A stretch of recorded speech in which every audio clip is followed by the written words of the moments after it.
Welcome, ladies and gentlemen, to the Culture Seat. I am your host, Imani Janice, and today I have not one but two dynamic women who have made their mark across sports, music, and culture. From standout athletes to evolving creatives, these ladies have built a journey in reflecting who they are beyond the spotlight. Today, we're getting into their transition beyond basketball, their perspective on the industry, creativity, personal growth, and who they're becoming in this next chapter. Ladies and gentlemen, you may have seen them on the cover of Slam magazine. You may have seen them dominate on the courts with University of Las Vegas women's basketball team and KU. You may have also seen them perform the national anthem for their alumni's halftime show. So, ladies and gentlemen, please help me to welcome both Dylan and Dakota Gonzalez. Thank you. Thank you so much for having us. Of course, of Yes. course. So, ladies, before I tap into all of the questions I have, first question, twins, twins, twins, where have you been? Where have you been? That- like it's so funny because I usually will tell people like I've been under a burrow, man, like in my shell. I've been in my shell. Honestly, that actually is a pretty accurate way of describing things. I feel like being in my shell is really where I've been, and Mhm. honestly, same with my twin. And I think that it's just been about doing the internal work, and Yeah. just kind of also getting away from just the chaos of everything that came with the waves that we made Mhm. as we kind of stepped out into the game and into the industry. So I think that for us, the biggest thing was like, okay, let's kind of take a step back from all these things and get to ourselves and really build the things we want to build and ultimately do that without kind of some of the pressure and some of the just overall culture with what social media and popularity and all that can bring. Yeah, I definitely Yeah. understand. And we're definitely going to tap into all of that. But what would you say stepping away from the spotlight has taught you ladies about yourselves? Shoot, you go first. Ooh, okay, so I would say that for me, it really exposed like my truest heart's desires as well as what I'm like really made of and built of, the material that I'm built of and made with. Because when you're away from all the noise, Hmm. if you're able to really hone in on what matters to you, what actually matters most, what are your priorities, what are you about out here? For me, stepping away from the spotlight allowed me to really gain clarity in those things. Ooh, dang it. That's good. That's good. That's real good. Okay. Man, what did I learn? Shoot. I feel like what I really learned was just how to get clearer in my dynamic with God Mm, and really honestly hearing and feeling his presence and what the relationship for me as an individual is in that space. And then therefore like what the world is to me and for me. And really, what I learned being away from the spotlight was just how to be aligned again, like how to be aligned in the true remembrance of my heavenly plane. amen. So, Amen. amen, yeah, so it's like that's what the clarity is. And I feel like, again, like when it comes to alignment and when it comes to um, just some of the things that it's hard to stay in that alignment with the spotlight and just with all the opinions of other people and how much we like to say, oh, words don't impact us, but that stuff is powerful. And Yeah. now more than ever, I think people are finally understanding the struggle a little bit more of what we went through, like in that space and on that hot seat. Yeah. And like never really got a lot of grace for is kind of some of the first young women coming out and really like, I guess making a name for ourselves in this way, and especially through the internet. So again, finding alignment, finding peace, and ultimately, yeah, getting back to my heavenly dimensional plane for sure. Staying there too. Yeah. Amen. I really Yeah. do love this. It seems like you guys have taken a lot of like internal work, looking to stay grounded, peace, joy, love, thank God for everything. Mm. Um, Mhm. so tapping into God and your faith a little bit more, what does your faith in God mean to you, and how do you show up every day? as a representation of him. Ooh, yes, yes, yes. Deep in it. Yes, I love it. I love it too. Okay, I guess I'll start us off this time. Yeah, go You for it. know, I think that what my relationship means is like really everything because I finally truly understood my identity and it was bigger than myself. It was in all the things that I couldn't control. That I started recognizing the language of God in. And I'm somebody whose brain recognizes patterns. Like that's one of the ways I speak in a lot is recognizing patterns. And so I recognize certain patterns in my life just in the way that God was covering me and very specifically Jesus was covering me and the Holy Spirit. And then I got to kind of invite in all these other spaces once I really like locked into my understanding of who I was there and like ultimately what I was born into. Yeah.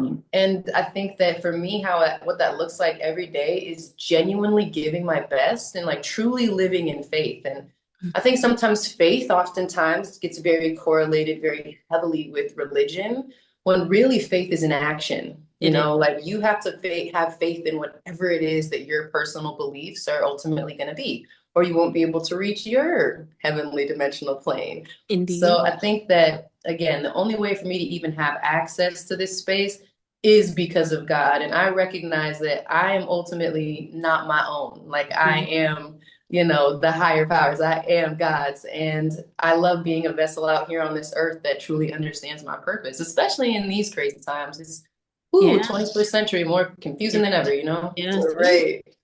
Preaching to the Right. choir on that one. Yes. Ooh. Yes, yes. Ooh. Gosh, yeah, that was amazing. Indeed. I completely agree with all of those sentiments. And for me, I have this journal that is called Journaling with Jesus. And it has these incredible prompts in there that each day or every so often when I'm really feeling gravitated towards it, I'll go through and write in.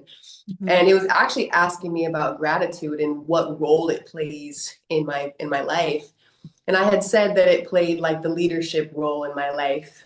But having this question makes me realize that my faith is truly like the leader of my relationship with God and with Christ.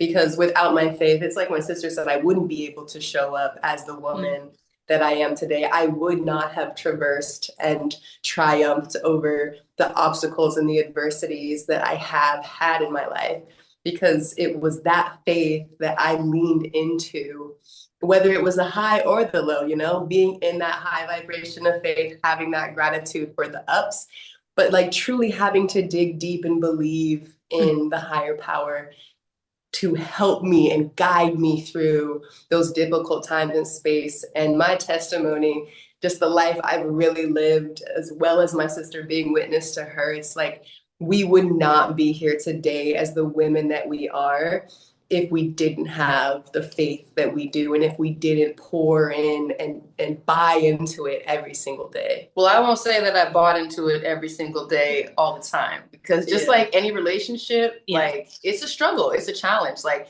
I remember I went through my phases where I like couldn't stand God. In fact, I hated the idea of God. I appreciate the honesty. I appreciate the honesty because I can't stand when I was people be like, you like, just controlling pray to me. him. You know, that's you. All you need is him. Yes, but sometimes, Sometimes. yeah, Yeah, it's some real stuff. thing. You It know, like is. because it's still a real relationship. It's a real living, Yes. breathing relationship. It's not just some like, you know, robotic structure or some programming that we assign ourselves to, even though it feels like that sometimes. And that's why I love and appreciate the relationship that I have on a personal level where there is no judgment, where the love is unconditional, where I finally started understanding my own value truly and how I wanted to navigate the world and what I wanted my environment to look like and what environments even brought the best out of me and like what didn't. Like just being able to have that clarity because most of us are kind of guiding ourselves, like to be fair, because we're all on this individual journey. So it's like even when you have, you know, a twin or a best friend or a mom or a dad, or when you have even all these great guiding forces around you, you still end up realizing at the end of the day, you're going to go back to where you came from dolo. So like, Yeah. you know, what is it that you're going back to? So that became the thing I wanted to know. And I appreciated embracing all that God was, even in the things that made me frustrated, even the things that made me angry. Because when I finally was just honest about those things and I sought the answers out, I really did find them. I didn't just let myself keep staying angry and staying frustrated. I was like, there has got to be a reason. Because I know with all the love that I am and with all the love that there truly is in the world, that life isn't just what seems to be some inevitable suffering Yeah. into, our demise. Like, I can't believe that God brought us all here as this cruel joke. Yeah. Like, Yeah. does the good guy ever win? I know, right? Thank you. Thank you. And you just start to be like, God, what are you really on, man? And it just Yeah. gets confusing. So again, I appreciate what God did with us in our life because we do not look like what we've been through Mm. at all. So it's like, but I appreciate those things. I appreciate getting dragged, like honestly, through hell and back because I wouldn't have known what was really good in the world in order to get the clarity that I needed for how to move forward and for what it is as far as like kingdom goes that I want to build out here in the earth. That spiritual awakening hit us hard, girl. Really? Yeah. Hit us hard. Like everybody in 2020, like, oh, it was like, but to y'all. We wish you there. So yeah, I It was totally the agree with this you, for sister. me. Like it's one thing, like when you're coming out of it, where I'm so grateful to be in this place. And I was having this rant earlier today, actually. You know, when you just kind of like need to get stuff off your chest, you've got people that you need to like talk to, but you can't really say to their face yet. You gotta Of talk course. to God about it. God first. Indeed. So Yeah.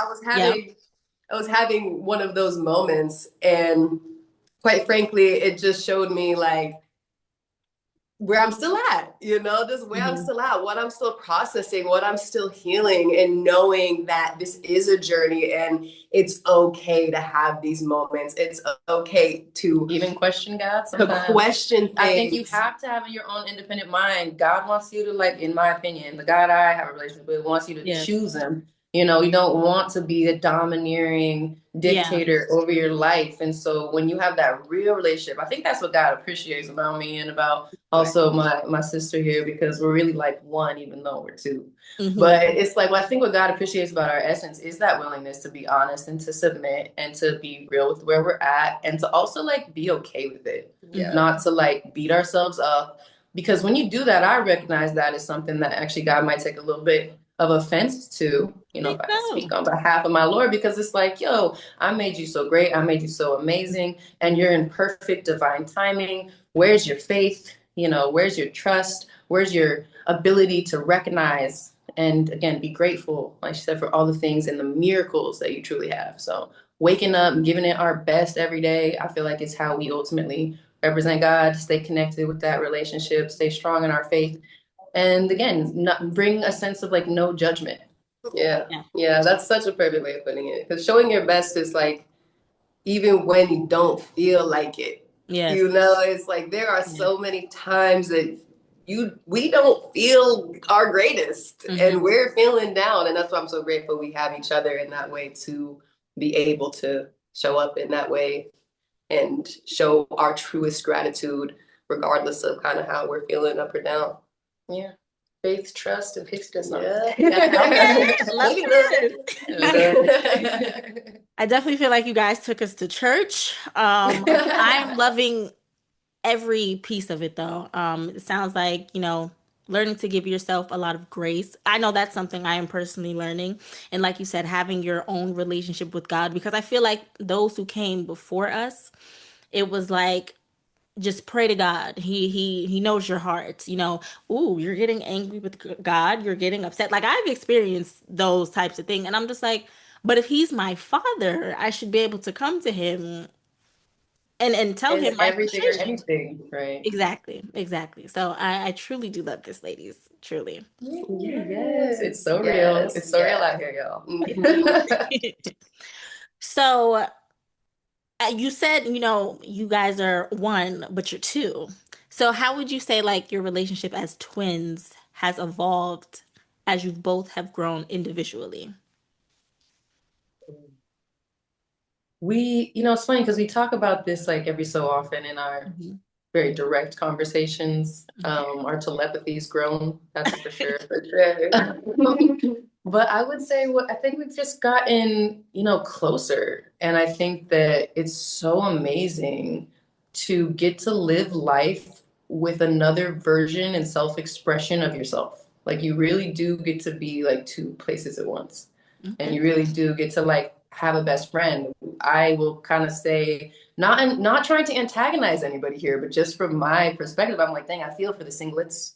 Mm. I feel for you singlets. Yeah. I finally like really in this stage of recognizing, right? Because I think we've just grown into more awareness, maturity, enlightenment, communication skills. Like we have helped each other truly be the best versions of ourselves that we each want to be on an individual level. We both Hmm. see and respect and love our individual dreams and ambitions that we have that also bring together this beautiful unity and this beautiful dichotomy Hmm. as one whole. It's like you don't just have one redundant thing. We have this Yeah. beautiful fusion of worlds that's sometimes the antithesis of each other as much as it is alike.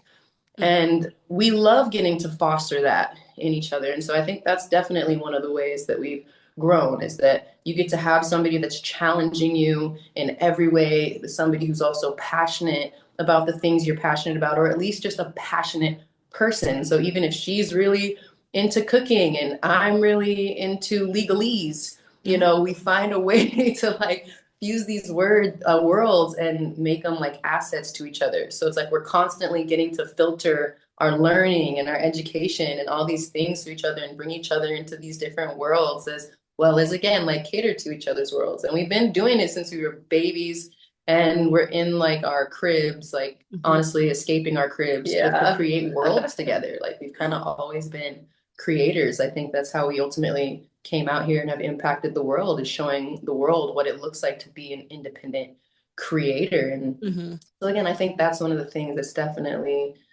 that's evolved. And so as we've evolved as individuals, it's helped us become closer as a collective, but also just stronger in all the ways that we are uniquely ourselves. Yeah, completely. I completely second that. I think along with that, due to that compassion, that empathy, that relatability that we have Hmm. with each other, our trust has really grown and really evolved.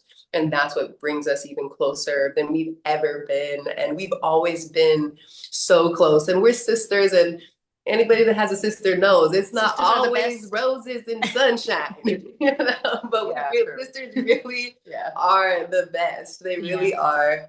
And for us, our communication has evolved. It has grown so much, and the clarity that we have with each other, as she mentioned, the respect that we have for each other, truly being able to listen to each other in our individual needs. Hmm. Um, it's just grown so much, and I personally never thought we've always been so close. So I never was able to like see You can't like how you conceptualize get it. closer. Yeah, but it excites me for where we're at today and where we're headed. For sure. I feel like twinning is like one of those things that you kind of see like trend and everybody wants a Hmm. twin. And Yeah. to like actually have one though is different. But here's the thing, it's like a catch 22 still because it's like literally if she was gone, my world is done. You know, like it's not the same. Like I would never be able to function the same again, like as an individual. Like that's Hmm. just it would be like me constantly walking around like looking for like my rib or like my heart or something. It's just a part of you that's so significant in the identity that fuses as a twin. So that's one of the things that can get a little bit like, I guess, scary, if you Hmm. will. It's like thinking about just losing somebody so close to you that literally is like a part of you, a part of your identity, a part of your mental health and stability and like infrastructure of life. So that part is like one of those things that allows us not to take any second or moment like for granted with each other. And so when you have that in a relationship, then you're literally just bound for success. And so I think that's the other thing that it's allowed us to become great teachers Hmm. because of the fact of how much we've had to teach each other, even just learning each other. Because like again, we're in the womb, so when you're this close to somebody and you're constantly like living life like attached to the hip essentially, and Hmm. everybody's referring to you as a collective, you got to learn each other pretty fast and like learn how to operate and learn how to move. So I would say it's equipped us for being great teachers and great teammates, because we know how to work on a team. You know, not Yeah. a lot of people are actually like great in like team settings or team environments or even know what it means to like have a position and Hmm. just need to like cover that position and respect another person playing their position. and like being able to come together as ultimately life partners. And that's even what like our significant others have to understand is like you will get a package, but you better be like Dylan or Dakota. You better be locked in, Okay. right? That's Yes. it. Yes. My partner is right here. Yeah. We don't play, we don't share well at all when it comes to that. So we don't play about that stuff. But when it comes to like again, just being in the mix, like we're like a tribe, right? So it's like we want people to always be in our tribe and know that I always got a plus one most of the time. You know what I'm saying? Like Love this. Would you say you ladies have found any difficulty like learning each other as well as teaching each other about one another? Oh yeah, for Oh, sure. okay. It's just like any relationship, girl. Okay. Like, think about having somebody around damn near 100% of your life, Hmm. and mind you, it's not somebody who like you agree with how you each go about life. Okay. Entirely. Yeah. Like especially when you're in the beginning stages of like again, our we're only in our thank God, third decade now. Hmm. But there was so much to learn in those first 2 decades of like figuring out what does it mean to be a twin? What does it mean to be a young woman? What does it mean to be Dylan and Dakota? Hmm. What does this mean? Who's Dylan? Who's Dakota? Like when are we allowed to just be one or the other? Like what does this look like? So in that process, you learn just like any other relationship where the boundaries are. Okay. And again, you learn how to create those boundaries. You learn how to respect them and enforce them between each other. You learn how to make space for each other. You learn how to be patient and again, like choose to really ultimately learn the other person's language. Yes. Because like everybody speaks like kind of their own language and you have to learn and decide, how much does this person matter to me, Yeah. basically, Yeah. to want to keep learning that and to go through the ebbs and the flows that life is going to freaking throw at you. And then who's really your rider, like, are you with me when the times are just up and things are happy? Or are you really with me when it's like, I'm down and I'm in the gutter and I'm bleeding and confused and lost and might even like, hate you for a minute. It's kind of like, I think our relationship showed us the capacity that we had to love another person. Like even when it comes to like forgiveness and like just all the ways that, not only have we been betrayed by the world, but even ways that we betrayed each other, even in ways we didn't always realize we were betraying each other. Just because life's really fast, and it's not until you sit down and you reflect and you realize like, damn, like, and especially also when you take space away from each other. Because even though we're around each other a majority of the time, we still have to like reserve space like for our own individual selves and our own individual lives. Because that too is not only just healthy for us on individual levels, but it's healthy for our relationship. So I think that way again in any relationship, really. I believe every relationship needs space. I believe that again in that space we're able to actually appreciate each other more and again, go back and reflect on things while the other energy is not around impacting the perspective to really digest how do I feel about stuff. Yeah, absolutely. I think that the the concept and the idea of really listening to understand, not listening to be right, is like has been super applicable to our relationship. Yeah. Because like she said early on, like we're very different personalities, and anybody that's followed us for a significant amount of time probably has picked up on some of those differences between Dylan and Dakota. Yeah. Yeah, a little bit. And that's how we've been our whole life. We've been very individual people. Although we've had a very shared experience, we've also had very individualized experiences within that experience of what that was like, and we responded and received things from different lenses. And so really listening to understand has helped us so much. And that's why I say like our communication is something, the telepathy, it was built upon. We got to this telepathic, heightened state because of our true desire to understand one another and to speak each other's languages. Wow.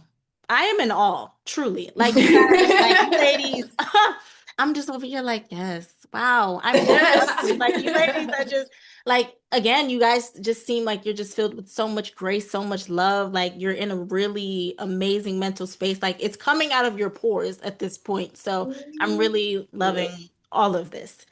Thank you. Of course. Now, I kind of want to switch gears into the basketball realm because you ladies have mentioned, like you guys have received a lot of, I don't want to say hate.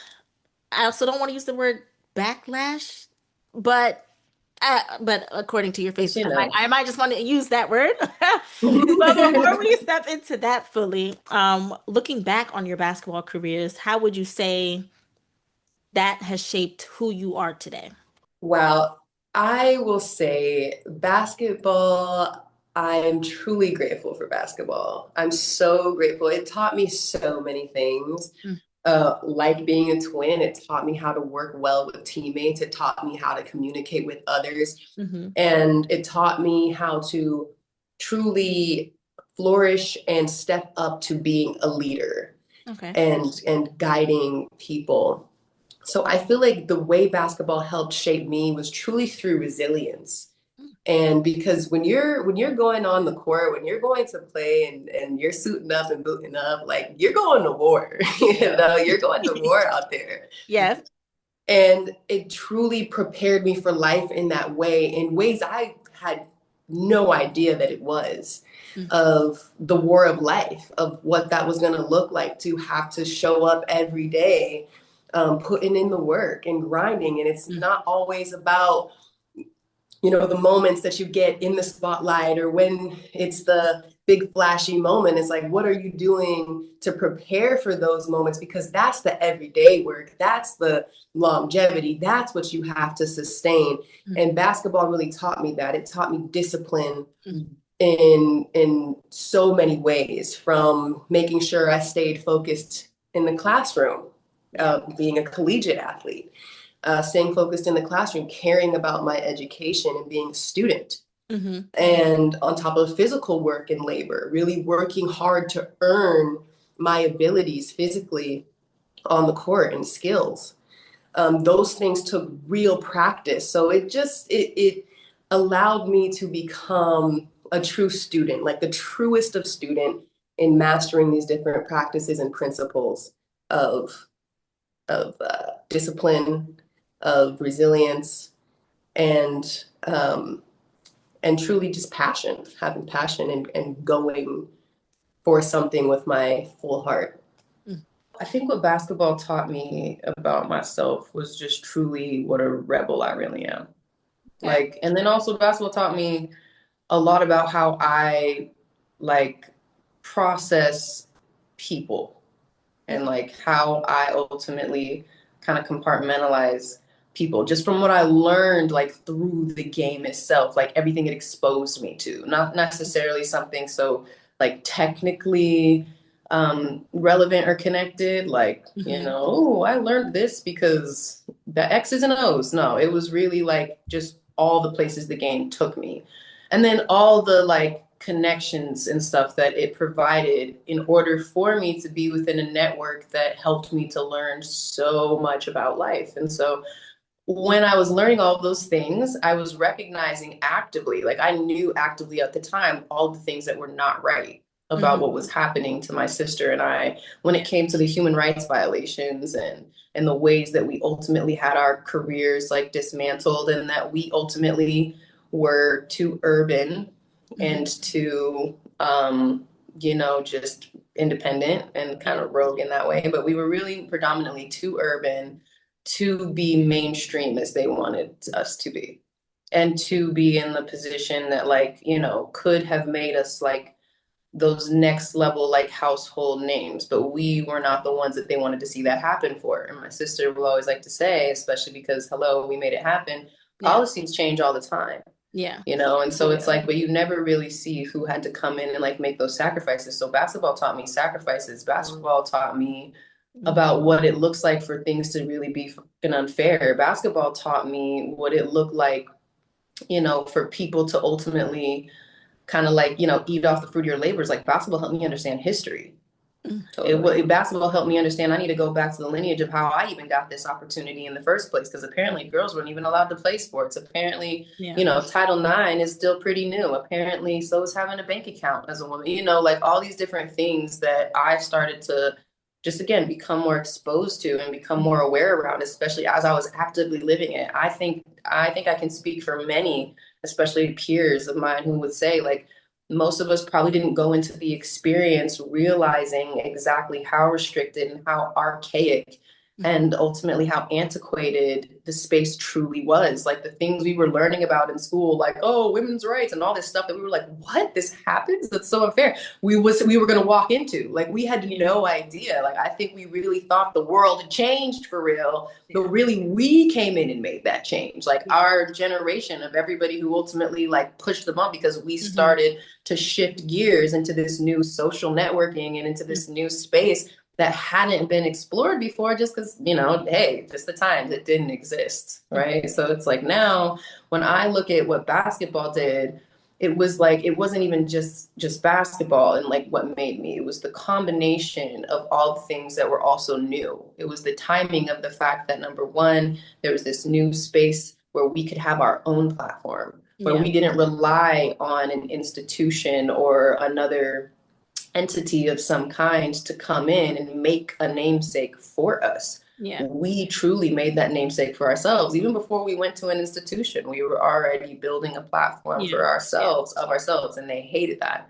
They tried to make it seem like it was because of the institutions that, we were popular or having these impacts and all this different stuff. So I learned again how unfair things were. I learned how to really fight. And like my sister said, how to have certain discipline and structure. And it really did show me what I was made of. And even just like my relationship with the Lord, love you. I also had a really hard, difficult relationship with basketball. I really did not like, honestly, stepping away from the game was really hard for me when we had to make our decision to leave college early and sacrifice our final year of playing. Like that was a really hard decision because I hated that it felt like it wasn't a choice.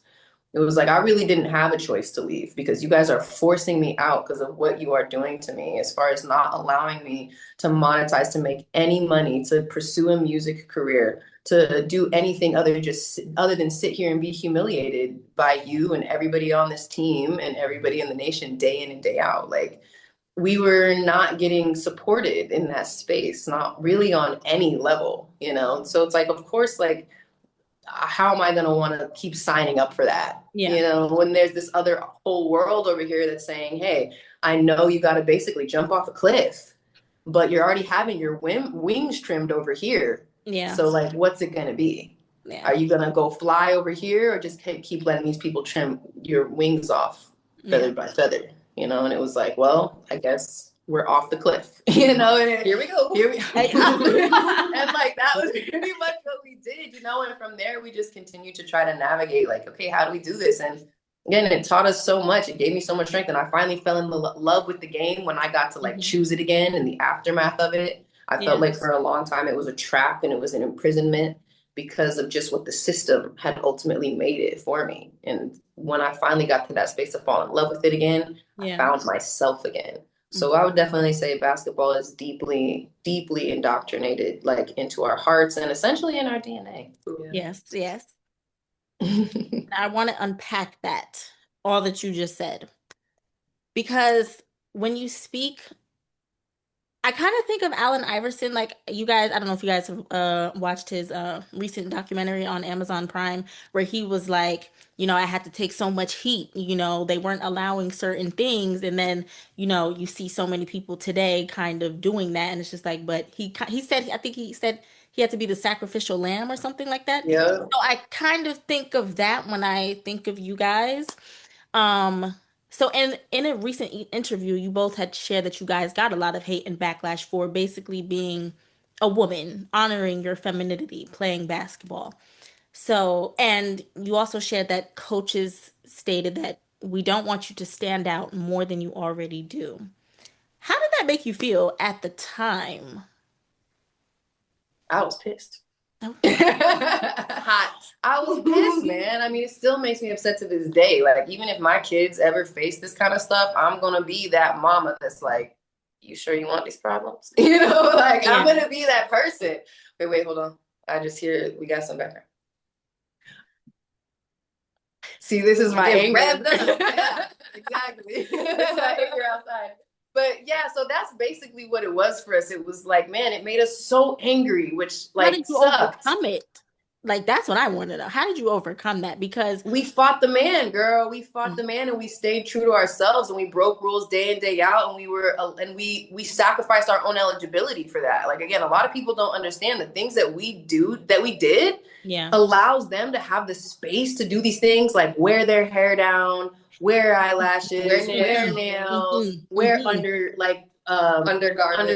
Yeah. Like we literally were like being punished.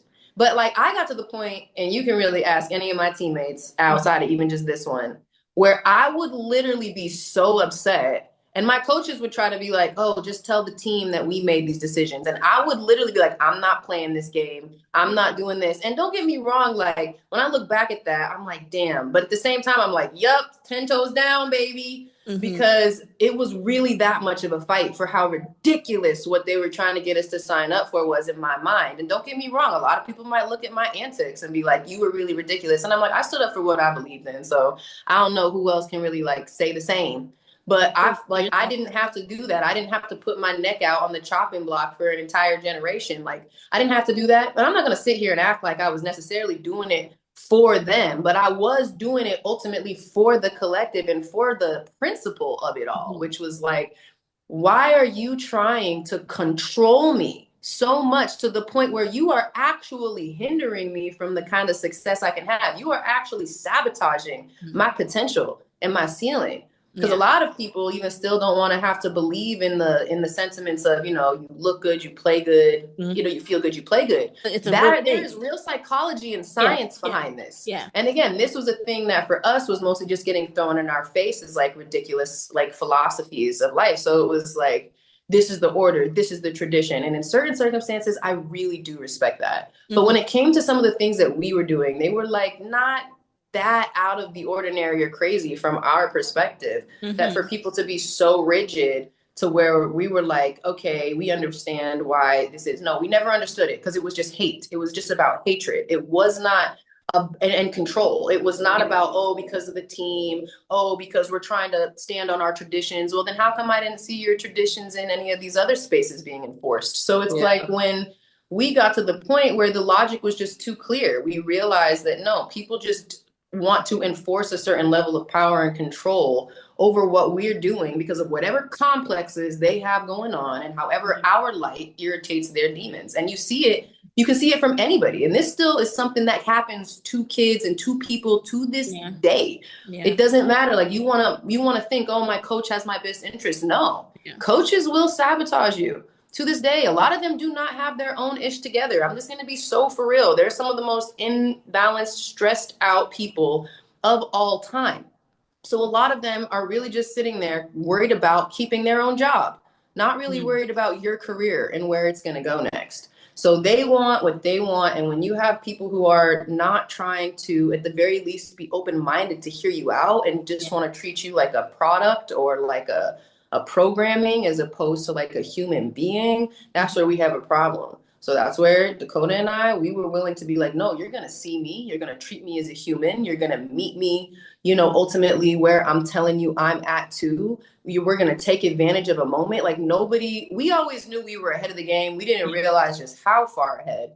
And like, we didn't realize how, I guess, difficult it was going to be for that moment to happen. But we're grateful that overall it happened quicker than we thought. I mean, shoot, we could have been in this heck for another 2-3 decades. So like things started happening, but it had to because the times demanded it. And like they were either going to let an opportunity go and ultimately come crashing down as an empire, or they were going to get with the freaking program. And just like Allen Iverson, we are the program. We are the program. You know, we were the program they needed to get with, and they didn't want to, but they started to. And once they did, now look at them flourishing. You're welcome. And truthfully, it's like, she's quite frankly, it felt like it was very personal. It felt like it was because it was us that this was happening to, because we were getting the attention that we were getting and the response that we were getting. Was, by the way, which nobody was this getting. is normal now. Okay, but nobody was getting this kind of attention. No, not as a female athlete. Yeah, not as a yeah, female yeah. basketball player. especially Agreed. basketball. That was not Agreed. happening. Okay, that not to the degree that Dylan and I took it to. It was not happening. Not to the masses that we took it to. Was not happening. So it started feeling like, nah, this is personal. Like they're making this personal against us and directly attacking our femininity in the process. Mm-hmm. And again, It's just to try to tear us down. That's what they do to and to everybody. be blatant, this has been a conversation that we've had and that we've had with other players, and we've heard players of the past, great players of the past. Mm-hmm. The community of women's basketball is primarily homosexual. And we have no issue with that. We don't have an issue with that, but it did feel like our heterosexuality. I'm going there. And I'm like, It felt like our heterosexuality was not truly welcomed in this space to where we Really? could have a comfortable space and place within this infrastructure. Well, look, I would say to connect the dots here, because I feel like you're saying like two things. So I just want to like get clarity, because it's like on one end, like certain things were definitely personal when it came to very specifically like honestly like administration and stuff like that. It was just like another opportunity to really like put us in our place. And because we were women, right? And because we were women of color, we're Afro-American. Okay, so it's like because of that, it was like an extra, like, how do I say this? I hate, this is what's coming to mind, like lashing. It was like an extra lashing on us. Like, you extra don't know your place, woman. Yeah. And so it was like, oh snap. And then on the other side of things, where the backlash not only came from the administration side that they were covering, but the other side, which she's talking about, is the side from the community of the players and the atmosphere itself, like in that space. And it is, and we're allies to the LGBTQ plus community. But what I want to just simply be able to talk about is my experience as somebody who's not in that community, coming into a community where it's heavily dominated in my space. Yeah. So one of the things that did feel definitely like difficult was it was like the women are just like extra catty. So it almost kind of felt like, okay, I felt like we were dealing with, how do I put this? It felt like I was dealing with the women who are straight, or maybe one second. Sorry. Okay. Well, the women who, let's just say, are straight or predominantly straight, but they're not as feminine. Okay. And then you have the women who, or don't like self-express as femininely, but still are straight. Then you have some of the women who were just still growing and learning how to find their femininity, but we're going for it. Yeah. Then you have the women who are just like kind of in their own categories of how they self-express and how they go about things, but who are in the LGBTQ plus community. Yeah. So when it comes to how we were perceived for what we kind of dealt with amongst most of the women, it was like a lot of cattiness, jealousy, or like being tried like crazy. And then like just like kind of rumor mills. Like honestly, as you know, women are petty. And a lot of women will just kind of like start for nothing. Like just because of whatever it is that they feel within their own, whether it be like insecurities. And I can even say this as a woman, just in my own nature of just understanding the feminine energy and like what it looks like when you're in a low vibrational or unevolved place, of even just true self-awareness. So we were, again, kids and things like that. So we were growing up in this space where it was kind of like, dang, like, who are you really supposed to trust? And it felt like a lot of the women who we could relate to were so busy competing with us or against us that it created like toxicity. And we didn't even know that women were competing with us on such a level to where they wanted to be us so bad, they would be willing to do anything they could, like get close enough to us to stab us in the back and try to like live our life, whether it be with or who, whatever, and like ultimately like rob us of our own life. Okay, just paint a picture there. Anyway, so then that was what we would deal with some of the women in that space. So again, that's very unwelcoming. Again, we're getting it was a lot of heat, a lot of backlash, a struggle there. Then you're having in the other spaces, the other side of the coin, which is like, again, you're just kind of getting tried, or I guess sometimes people would just be extra mean. I don't know how to explain it. Like they're taking extra digs at you. They're taking extra like stuff out on you. And it's almost just like sometimes it felt like, are you trying to flirt with me? Like, is this how you flirt? Is like being rude Yeah, to some people me? do be doing that. Yeah. Yeah, I can't stand that, man. I'm Yeah. not into that. I'm not into At rude all. flirts. Yeah, but it was like that would kind of be the case. And then, yeah, like people would be trying to get close to me to Hmm. do the same thing a man's trying to do, which is like to get with me. Hmm. And in the space of like, just, I guess the women's atmosphere, Hmm. it's like, you know, that became one of those things that was almost like you couldn't even really talk about because we don't really make up the majority. And then it's almost like you just get gaslit a little bit. And it's like, oh, this isn't real. Oh, you are welcome here. And Hmm. it's like, well, if I can't like be proud of my existence without you taking offense to it, because Yeah. like I love y'all, but like why can't I say why is it so terrible for me to say I'm straight and I'm proud Yeah. without, you know, you taking offense to that? It like feels weird. It even sometimes makes me cringe, like, ooh, did I just offend somebody? But it's like I'm not trying to offend you, but like now if you do feel offended, then kind of welcome to the conversation. Yeah. Like, you know what I'm saying? Because it's like I just want to be seen and respected. Again, it's back to like those boundaries, and we just didn't feel like we ever really got that. We didn't have people that were really trying to see us and understand us. We felt really judged, and it was really hard because again, it's like people just want to draw these conclusions, and especially when you're having success or on the court, like whatever orientation you were, if you're a baller, you're competitive. And so it's like when you see other people that you don't feel like deserve it because, oh, they're over there with their boyfriends or they're over there flying here and they're over there in the studio, they're not serious enough about basketball. So you almost feel a type of way about the fact that we were getting like more attention in the basketball space. And so it's like you kind of just want to try to like what's it called, like Hmm. block us out of this space. And I just always felt like, dang, man, like there's room for all of us up here. Yeah. Like that's why I always constantly did nothing but try to like support and embrace the community. And I'm still gonna do that like in my heart. But outside, like when it comes to just even future conversations, like after this one, I don't know if I'll keep addressing stuff as far as just like the history or WNBA. I don't know if I'll address stuff like exactly the same. I genuinely don't know. I know I will have to talk about these things because ultimately I'm in this space. And again, I want to make sure that what we got from our experience, I can pour that wisdom into the world Yeah. and people can come and they can understand what they're walking into when they come into our experiences and what it is that we're trying to curate in our corner. Yeah. You know what I'm saying? Yeah, truthfully, it just felt like we were never truly welcomed in this space, in the basketball space. We were welcomed by our fans Yeah. and by the people that wanted to see us in that space Or that wanted to date us. outside of the sport. You know, people that were like, oh my gosh, so tuned into what was going on, like two twin baddie basketballers, like we want to see that.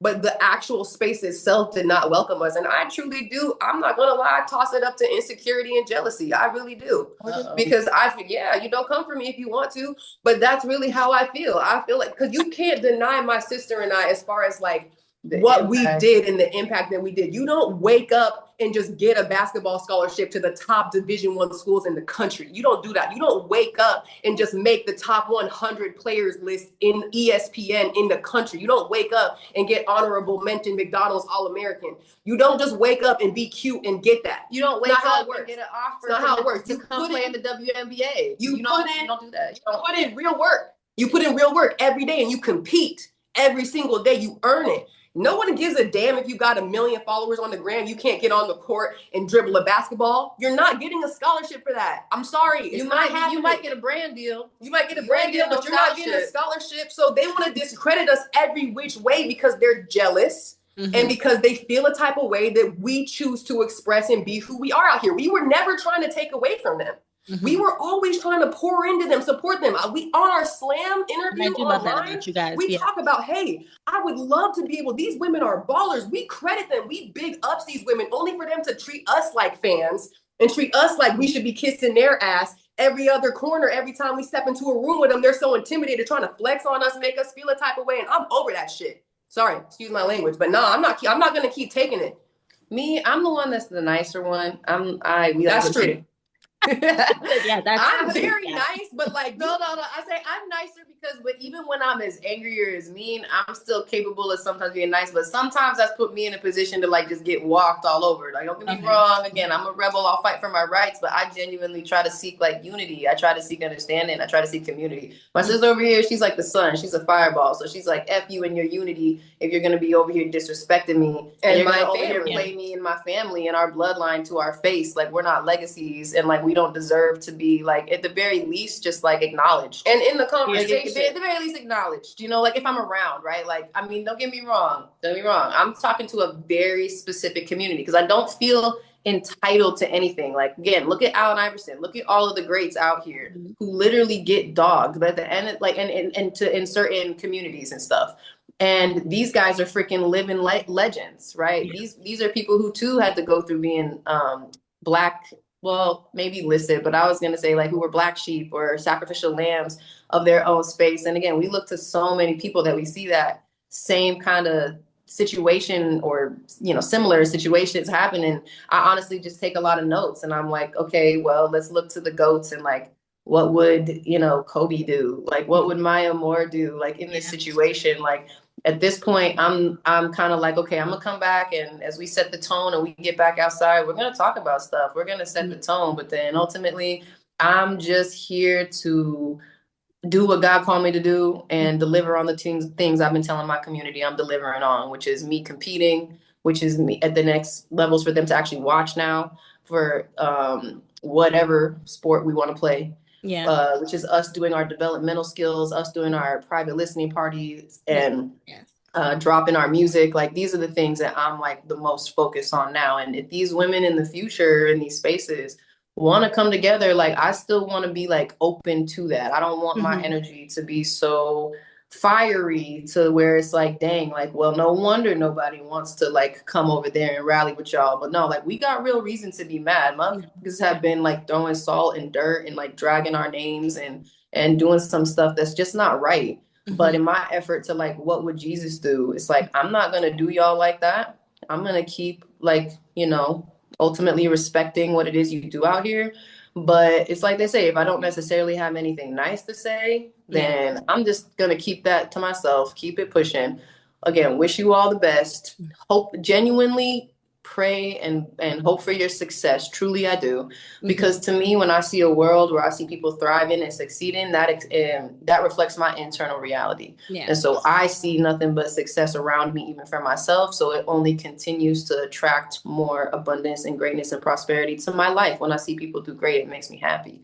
So I want to see them do great still. But it's like my sister said, if people want to come and be disrespectful and like be crazy and try to like diss us still and try to treat me with the same treatment that they treated me with in the past, they are going to be greeted with an unexpected response. Okay, I'm going to give them that same energy back, and I'm not going to be the only one that's felt feeling like stupid or something. Like I still got it in me completely to make a scene, absolutely, but I don't. I'm just being honest, y'all. I'm just self-awareness hour.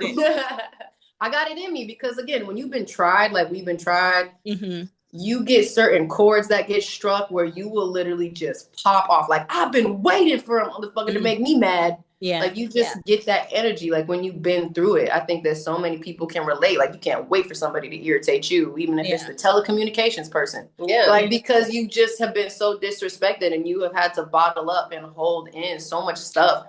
And yeah, when it comes from the same direction, from the same group of people who you've done nothing but like honestly, like put on and uplift, like I could have been tearing them down. I could have been talking trash. I really could have. Really, honestly, I really could have. Like even with all the great things that they have going on, like there's always another perspective and another side of the coin. So it's like I could have gone down that lane, but like that wasn't what I ever wanted to be on. That's still not what I want to be on. And even though it's like, you know, a lot of times these conversations about us go on kind of in the underground or have gone on in the underground. We've been off the scene also because we didn't want to keep getting talked about. That was another reason. We didn't want to keep getting talked about. I'm not going to keep giving you a reason to talk about me and make me a problem in your life for whatever reason it is. Whatever reason it is. People always love to try to make like us like the culprits of whatever like problems or just make us the topics of conversation because of how bored they are. I don't really know. But when it comes down to it, like that's don't feel nice. you know? And again, like when you are constantly talking about me in a way that is demeaning me or belittling me or making me insignificant, like to me, that's talking shit.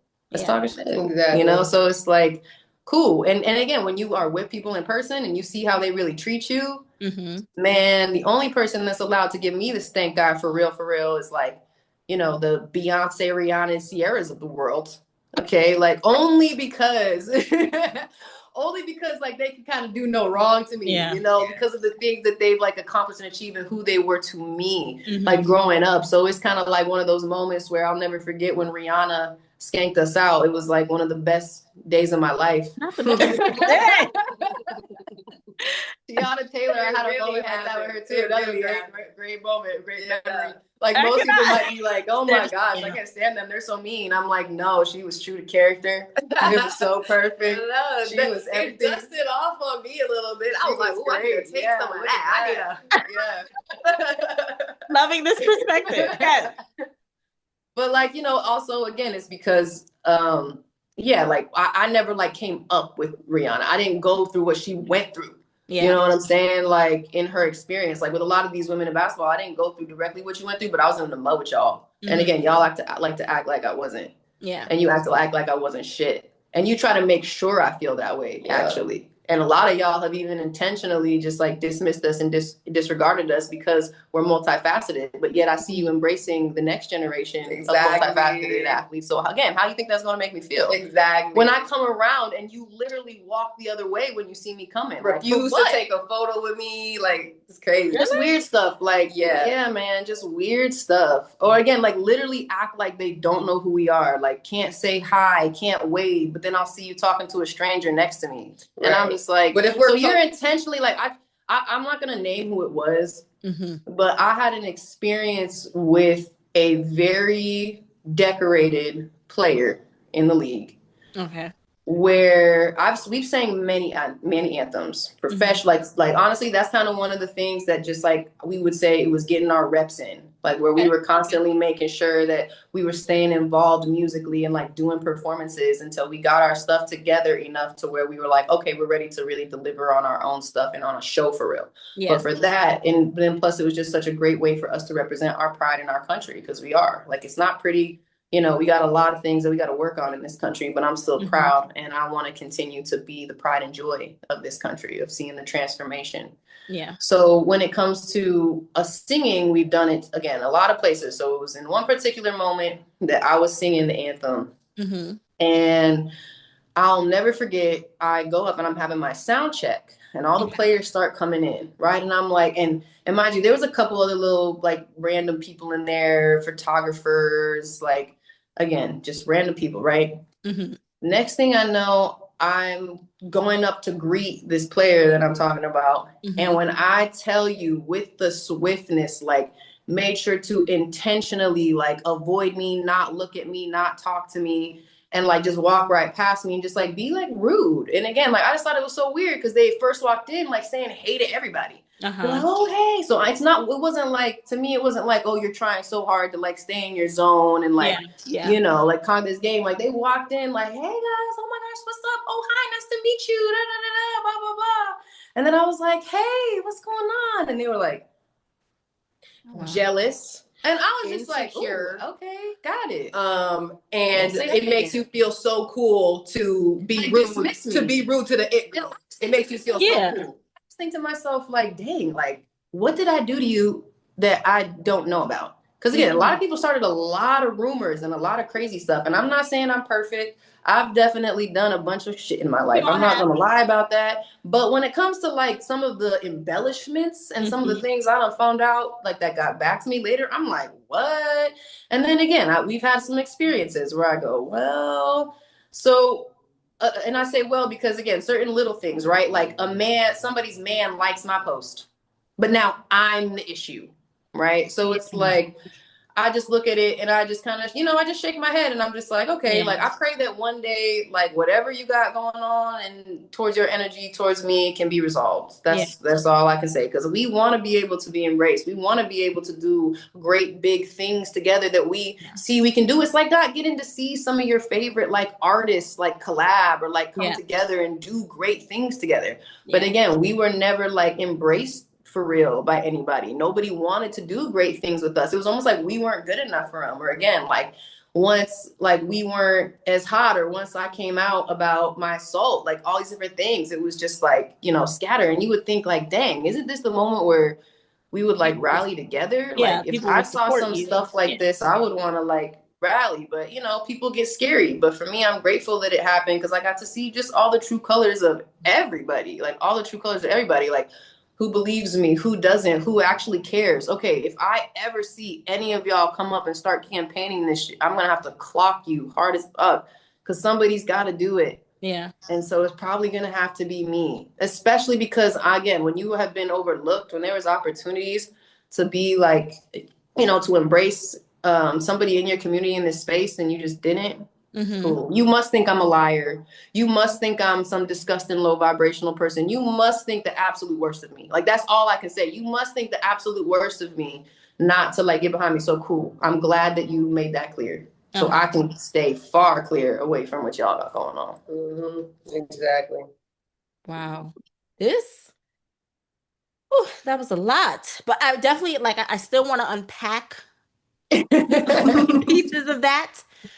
Like, where do I want to start?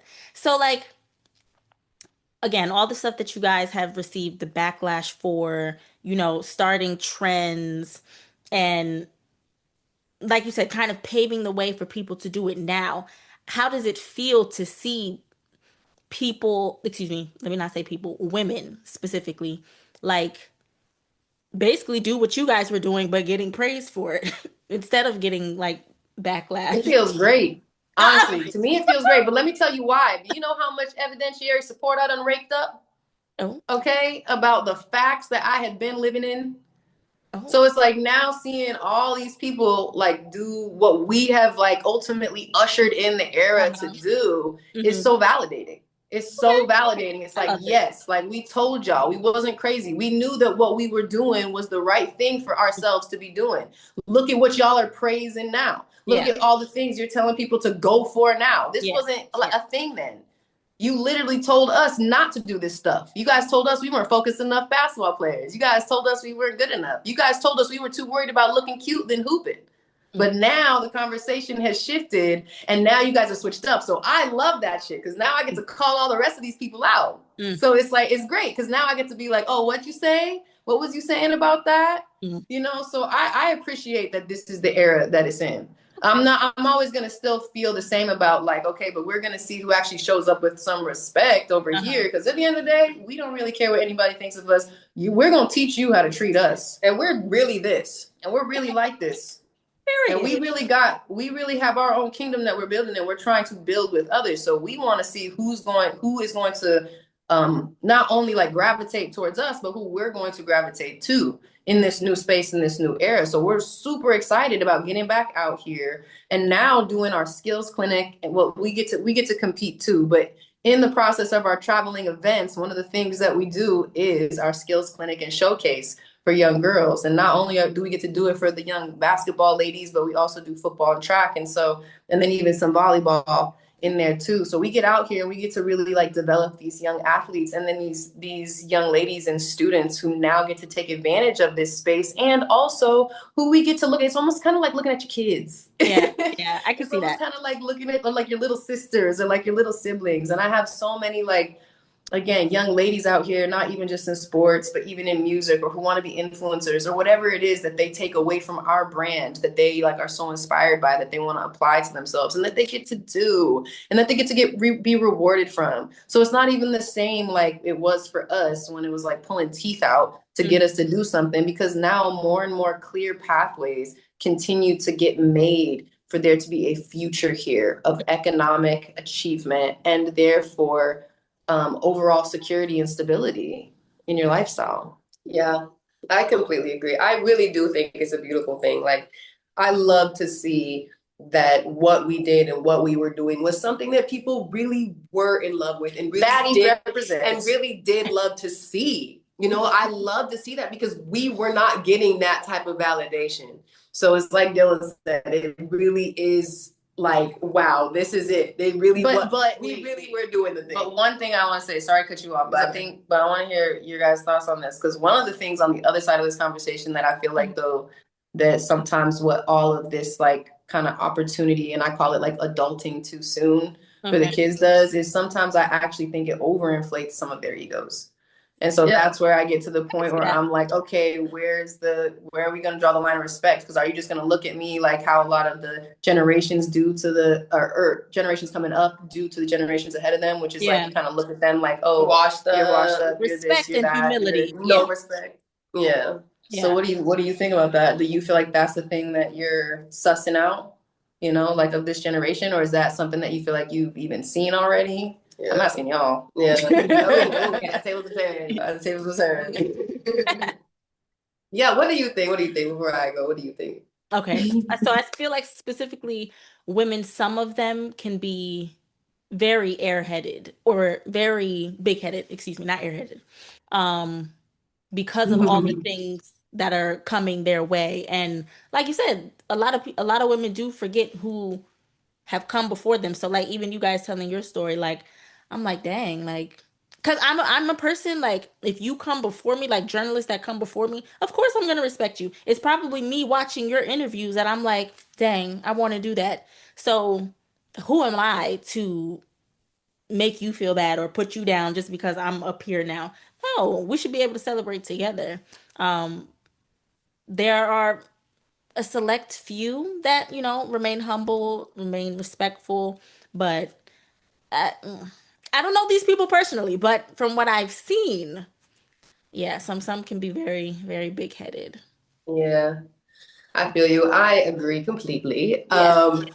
I would say this, and I say this like Dylan was mentioning earlier, because there's certain relatability that I can have to that arrogance to a certain capacity. Not all the way, because I did have to go through real shit and I had to earn my stripes some hard ways. And not in a way that but that's what I think some of these players are lacking, unfortunately. And this is why I do not envy this younger generation, because when you get it so good and it's able to come so easy for you, and you're not the one that had to get, you know, be the sacrificial lamb and go through the trying hard times and make you question life in total, not just the sport. Yeah. When that's not your reality, you're not able to truly respect what it took for you to have that opportunity until the hammer comes down on you and it's your judgment day. Yeah. Yeah. So I feel like a lot of these young players, a lot of these young players, especially the ones that are getting that attention early, are set up for that. And if they don't have great parenting in their life and great structure in their life that really keeps them humble and keeps them childlike and not engaging in these adult activities too soon, they're going to have a very rude, harsh awakening on the back end of this, because life is so much more than this sport itself. We're witnessing a moment in time right now. And that's why I said in the previous interview, this is a trend right now, what Dylan and I did. We're really about this life. So we're going to see, not only in this next decade, but in the next decades to come, we're going to see who's really about it like that, or who's just up with the times because that's what's hot right now. Yeah. We're going to see. And I do feel like there's some rude awakenings coming for some players. And it is what it is, you know, but if you're able to truly get through it and you're able to, like we did, find God. And I feel like that's what's missing in a lot of these younger players' lives. God. I feel like a lot of them are missing that. They think, you know, what else they're missing? They're missing Dr. Dill.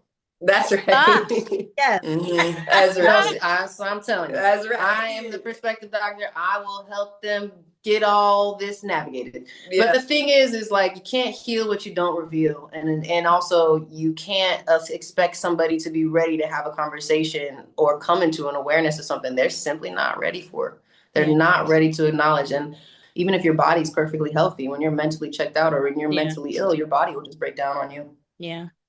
Mental Mhm. So very I think that we're gonna see, like I said, I'm very curious to see what the longevity of like the NIL is, because yeah. who's to say this window even stays open? The policies are actively changing as we speak. And when it comes to the professional landscape, we Uh-huh. see that there's progress being made, that they're headed in the right direction. And so, you know, that's the good direction they want to go in, Yeah. right? Like that's great for them. And I think that as we continue to just add more space to the pie, as opposed to just, you know, concentrating it just making about the WNBA, I think we can truly share the wealth in that way. And I think that we really need to reevaluate the values that we are continuing to like push onto Yeah. the next generation. Love that. For sure. Yeah. And speaking of the NIL, I've seen a lot of comments say like, OMG, like if the NIL was out when you ladies were, you know, in your basketball career, like you guys would have taken over. And They made sure that didn't happen. oh, dear God. Well, so that being one of the things that, you know, they made sure that didn't happen, I want to double back to before we tap into the music aspect, I want to tap into like McDonald's All-American because I just recently saw there was a McDonald's All-American documentary on Amazon Prime called Meal Ticket. And from what I researched, you know, you guys had mentioned that allegedly your coaches at the time refused to submit your All-American papers. Mm-hmm. Yeah. So, Yeah. like, when I heard that and then I thought about the documentary, I'm like, these ladies, they could have been a part of this documentary. They could have been a part of a history, you know? And again, me now, I'm just like, okay, did they just get robbed of another opportunity and, you know, maybe Yes. like a story to share to It's their like the kids, their story of our kids? life, man. Like seriously, like honest to goodness, like it's just so easy. We represent, just like Hmm. all of us great, you know, ladies who can relate here. Yeah. We represent one of the least protected and most disrespected demographics. Mm. And our life story is a testament of that. And yes, we have been robbed left and right. And again, when you just think about like being robbed of anything, right? Like Hmm. truly, like it's one of the most violating and like just like hurtful experiences, especially when it's something that like really like matters and means Yeah. something. Yeah. Now, thankfully, money is one of the cheaper and cheapest things on us, but it still hurts when you're robbed of the opportunity to like create a legacy for yourself and to build on that and to be respected and acknowledged by the world for that work that you've done. But again, hey, I can't complain because Hmm. look at all of the names before me, even the women of the Bible Yeah. who weren't mentioned and who didn't get their name in there. And so just again, that fires me up to be like, okay, so I'm just going to keep fighting for my own story. Mm. And I'm just going to keep telling my own story, just like I would want to see those women do. And Hmm. so, on behalf of them, and as a result of all of their spirits now being embodied within us, we're Hmm. going to fight this fight as far as making sure that our names are known and that it is, and not just ours, but like our families, like even our father, our bloodline. Like we come from a legacy of so many greats. One of the themes of it is coming for what we're owed. Mm. That. I like that. Definitely. I like that. Definitely. Yeah, I would agree with literally everything Dylan has said. And I don't always do that, Yeah. but I definitely do agree with what she's saying. It's super hurtful, but it's one of those things I was talking about earlier, reflecting on my healing. Like it's one of the things that I'm actively healing from. Let's not make light of it To this day. To Yeah. this It's a day. big deal. Because again, it wasn't like these were just like this wasn't like pennies, people. We're talking millions and millions and millions of dollars and opportunities too, by the way. And also, it wasn't like this was just like one moment in our life that happened and then it Yeah. never happened again and all these great things happened. All the great things that happened for Dylan and I came off of our own hard work and in labor. spite of all those things. All of our hard work and labor. Nobody was handing out anything Yeah. for us. We were putting ourselves out there. We didn't have anybody that was guiding us. here's We didn't this- have an here's agency. this You know what? opportunity. Agencies, if y'all see any agencies trying to act like they're connected to us, this is a serious note that needs to. They are lying. It is not true. It is false. It is fraudulent. We've had a lot of agencies and a lot of managers and a lot of people out here who have tried to pretend to represent us and like literally take advantage of us, act like they're getting opportunities for us, act like they're doing things for us, all to just recruit and onboard other people and basically validate themselves with our namesake. And it's so again, coming for what we're owed. Yeah, it's not right. It's really funny how that works, and it's disheartening. But these were literally moments that happened throughout our entire life, battles that we were challenged in our faith by God to continue to surmount. And they came, especially in those times. It wasn't until we literally pulled ourselves away and God was like, it's that time to go inward, that these things were happening. Boom, boom, boom, boom, a little bit of boom. Like all the time this was happening to us. And we, thank goodness, had each other to always lean on and be there for each other through all of it. Because it has been, it has been tough. And I'm so grateful that I have my best friend to help me and to be there for me, and that I can be there for her in the same ways. You know, like when she's down, I'm up, I'm helping her out, and vice versa. And we're so blessed that we have each other. And it honestly made us realize why we don't need any other friends. Not that we don't want that, but it just showed us like we know who's really down, and it's this one right here. Well, it also showed us like exactly what friendship helped us define friendship. Yeah, it showed us what friendship really meant to us. So I would say like I have people in my social network, you know, but I don't really have, because I just realized like at the end of the day, my life was still a privilege. And like I said, I'm still here. I'm still breathing. I'm still competing. I'm better than I've ever been. I'm more ready than I've ever been. And it's not over for me. It's just the beginning. So what do I really have to complain about? I get to come into this next chapter with a whole bunch of wisdom. You know, I'm not starting over from nothing. I'm starting over from like I said, a pool, a well of wisdom, of esoteric wisdom that literally could not be like given to me otherwise than through these types of experiences. And again, now kids, when I go and talk to them, they get to trust me because I'm telling them about the real experiences and how it really goes. And even though these moments, like I actually appreciate being like the underdog or like the underserved in Love a an way. underdog. Love them. Yeah, you know, exactly. My favorite. So it's like I appreciate the underdogs. I am an underdog. We are underdogs. And when it comes to like most of the kids and most of the people out here today, peers, whoever, like I feel like we kind of are like underdog gang if you're not in that 1%, you know? And so it's like when I see all these kids out here who need testimonies of great people who weren't like just the thing. And even though it looked like we were the thing, like she was saying, we had to really fight for that, man. Like we positioned ourselves to be that thing. Like we were not appointed this thing. We were not necessarily awarded this thing. Like we fought for it and we kind of took it for ourselves, you know? And so when kids get to know like, yeah, no, I didn't get to be a McDonald's All-American. I didn't get to do these things, but I didn't let that stop me. You know, I didn't get to go here, but guess what? I still got this opportunity and I could have. And guess what? I felt great because I got to turn the opportunity down instead of the, you know, other way around where I'm just being humiliated in the grand process and scheme of it all. You know, like that's ultimately what it became for us. It was like, you know what? I know God's got this too. Yes.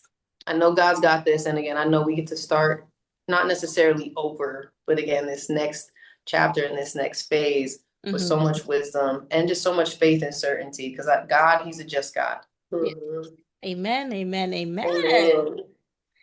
I love this. I don't want to say your story is sad, but it's sad, but the way you ladies have looked at it with, again, grace is a big word for me, especially because I feel like this past year, grace can be used in so many different ways. Like the way you guys handle it is very graceful.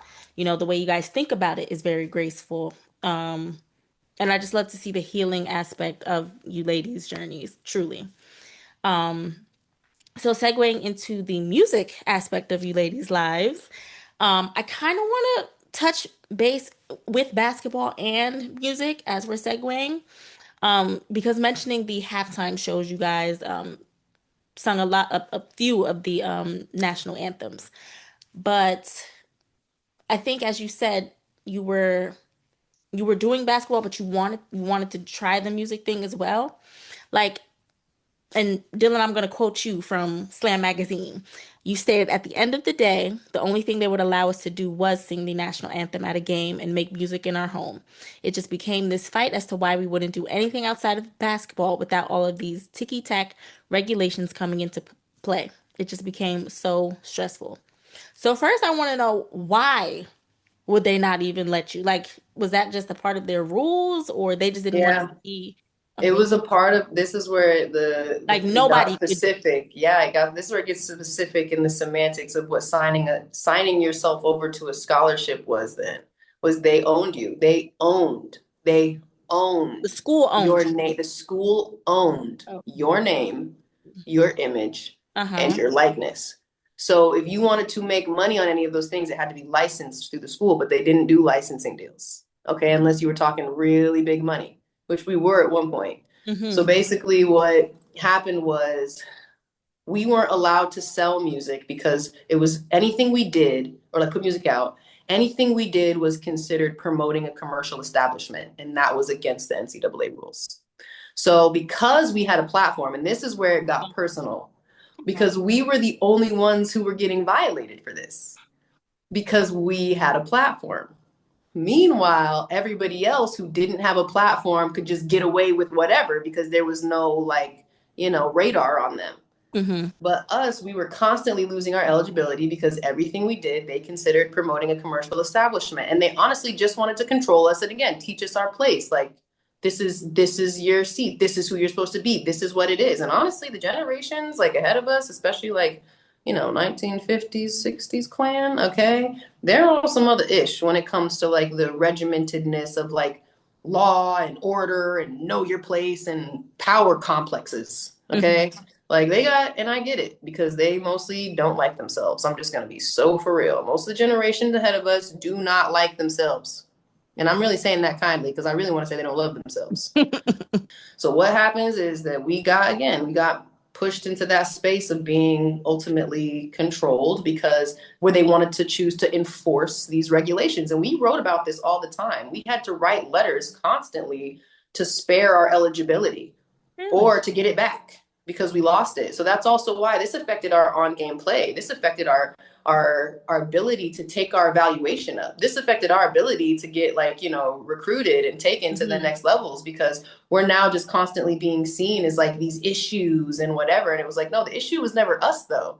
Yeah, Oh, I had to cause a ruckus, but the issue was never me. But still to this day, like I said, they want to treat us like we're the issue. And so now I'm like, let's close that chapter, people, and let's move on here because we have plenty of support here that suggests yeah. otherwise, that the issue has been the policies and the issue has been the control and the antiquated regulations. So yes, we weren't allowed to do that because of the fact that it violated our agreement with signing to the NCAA. And anytime we put music out, we were promoting a commercial establishment because we were selling our name, image, likeness. That's why we went by Two Gons. We actually had a music name by And we Two didn't Gons. use our faces. We wouldn't use our faces so that we could sneak drop music. So if anybody It was like that saw us deep? on like SoundCloud and you go and you look up IIGONZ It's underscore, distorted images of it's us. distorted images of us because we couldn't use our real image because they were clocking us all the time. So then we just like dropped stuff and started doing stuff in the underground so that people wouldn't know we were dropping music. And again, now we see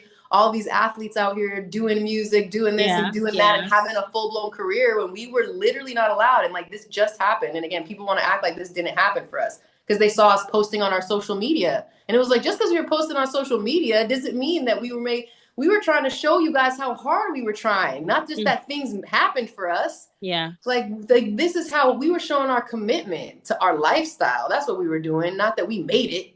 Mm-hmm. And so it was like, but then again, people took that and they were just like, oh, whatever, like you didn't really go through shit. And it's like, no, we did though. And we fought for it too. I mean, we lost our eligibility. Like I said, we threatened our eligibility a few times, got benched, messed up our stats, messed up our dynamic with our team. Even they felt the same way. You're not serious enough about this. Oh, what? And, shoot, maybe they were right. But at the end of the day, I believe what was happening to us was not right. And that's also why I couldn't take it more seriously. And yeah, but that's pretty much why that was a thing, is that we were violating our contract with the NCAA for the scholarship they were paying for Okay. us to be on the team. Yeah. And then by the time that we had an opportunity, we had a few TV shows. I'm so glad that never worked out. I'm not going to lie. But we had a few TV shows that we had ultimately sold. And one was to like, I think it was like E Network, ABC Freeform. And we were working with like some of the biggest, we were working with some of the biggest production companies,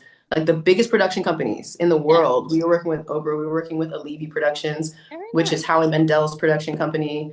We were working with Brian Graydon Media. I mean, we literally worked with some of the top Tara Long, E1. Mm-hmm. We worked with some of the top production companies. If you guys go look these people up, you will see the shows they do. You all watch them. Yeah. You know, It's like, but the NCAA wouldn't let us do it. And then by the fourth time around, where we were finally like, let us do this, they were like, okay, well, what kind of money are you talking? And then they decided to kind of creep in. And again, I'll just say this is alleged, but they decided to creep in and pretty much say, well, we want to have like essentially production executive producer rights. And we want to be able to come in and say, yeah, like basically approve everything. And then the network was like, fuck out of here. As they should. Wow.